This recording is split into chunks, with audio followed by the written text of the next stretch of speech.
Acidity का इलाज करते करते अब डॉक्टर ने कह दिया कि तेरे को आमाशय का कैंसर बन गया है। और जब वो रोगी मेरे पास आया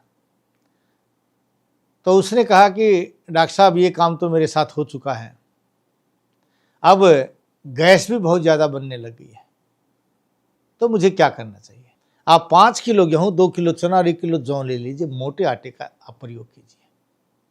और जो आप बासमती चावल खा रहे हैं ना, इसी जगह खीर वाला चावल खाइए, गैस नहीं बनेगी।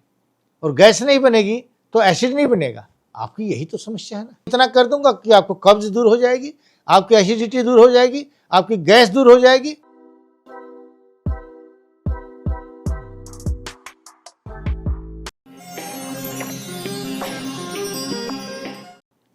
नमस्कार साथियों, आज मैं एक अमृतसर के रोगी की बात बता रहा हूँ। वह अपना इलाज कर रहा था, पहले उसको कब्ज हुई और कब्ज के बाद डॉक्टर ने उसकी आंत को काट दिया।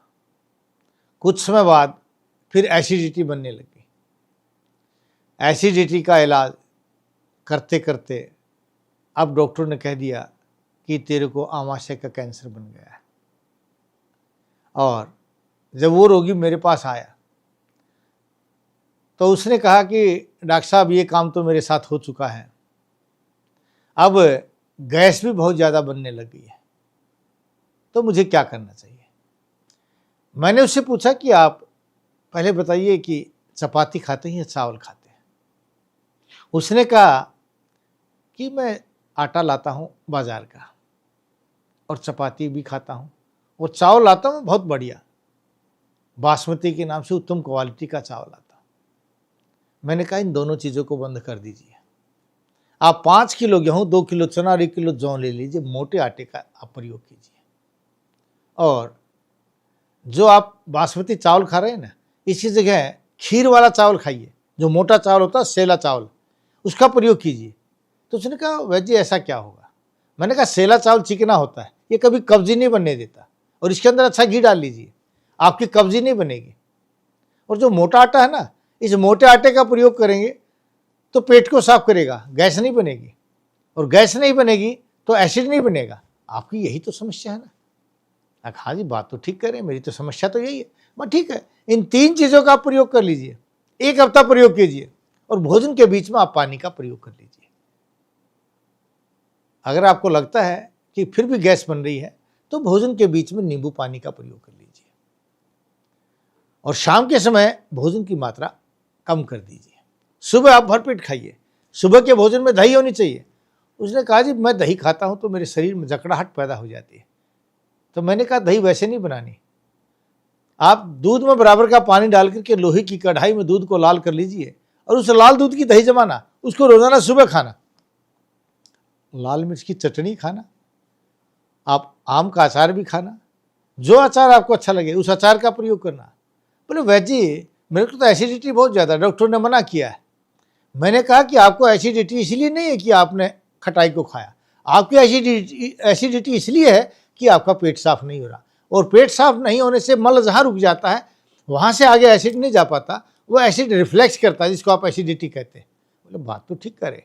तो मैं कहा ये चीज़ खाएंगे तो आपका डाइजेशन पावर बढ़ेगी, और जब आपका डाइजेशन बढ़ेगा तो मल कहीं रुकेगा नहीं, मल कहीं रुकेगा नहीं तो जो एसिड रिफ्लेक्स कर रहा है, जिसको आप एसिडिटी कहते हैं, वो क्यों बनेगा? बोले जी बात तो ठीक कर रहे हैं वह जी, पर लगता नहीं मैं ठीक हो जाऊंगा, क्योंकि दो ऑपरेशन करा चुका हूँ, डॉक्टर ने कैंसर भी कह दिया है। मैंने कहा खूब घी का प्रयोग कर लीजिए, घी कभी कैंसर नहीं होने देगा। मुझे नहीं पता कैंसर है क्या है, लेकिन मैं इतना कर दूंगा कि आपको कब्ज दूर हो जाएगी, आपकी एसिडिटी दूर हो जाएगी, आपकी गैस दूर हो जाएगी। यही तो चाहते रहे। बोले हाँ भाई जी यही चाहिए। मैं कैंसर तो उन्होंने बताया ना, बताने दीजिए, मैं आपकी इन 3 समस्याओं को दूर कर दूंगा, 1 हफ्ते के बाद आना। तीसरे दिन उसका फ़ोन आता है और कहता है वैद जी बड़ा आनंद आ गया, मेरी तो कब्ज, एसिडिटी और गैस भी खत्म हो गई, अब तो ताकत आ रही, खाने की इच्छा कर रही है। मैं खाते रहिए, जब आपको 2 सप्ताह हो जाए, यानी 15 दिन के बाद आना, फिर हम आपसे बात करेंगे। तो ये मैंने वृत्तांत आपसे शेयर इसलिए किया है कि आप भी ऐसा प्रयोग कीजिए। औषधियाँ ज़रूरी नहीं है, घरेलू इलाज करके अपने आप को ठीक कीजिए। क्योंकि हम चाहते हैं कि आप स्वस्थ रहें, लेकिन घरेलू इलाज से। अधिक वीडियो मैंने बहुत सी बनाई है, आप मेरे YouTube चैनल पर देख सकते हैं। अगर आपको नहीं मिले तो कमेंट्स भी करना, आपके प्रत्येक प्रकार के रोग का हम घरेलू इलाज बताएंगे। ये मेरे अनुभूत भी हैं और शास्त्रोक्त भी है। मैं पढ़ा भी हूँ, कढ़ा भी हूँ। आप इसको अवश्य प्रयोग करना, शेयर करना, सब्सक्राइब करना, बेल आइकन भी दबाना। उधर टीवी स्क्रीन के नीचे नंबर देख रहे हैं ना, किसी भी नंबर पर फ़ोन करना, मैं आपसे बात करूँगा, आपके घर दवाई पहुँच जाएगी या आप खुद आकर के दवाई ले सकते हैं। जय भारत, जय भारती। नाड़ी परीक्षण कराने के लिए वैद्य जी से मिलिए रोजाना रोहतक में गली नंबर 5, विनय नगर, हुड्डा सेक्टर 1, दूसरी पुलिया के सामने, मेन दिल्ली रोड, और दिल्ली में महाराजा अजमेर भवन, अध्यापक नगर, नजदीक नारायण धर्म कांटा, नागलोई। अधिक जानकारी के लिए संपर्क करें 8595299299 या 7428299299।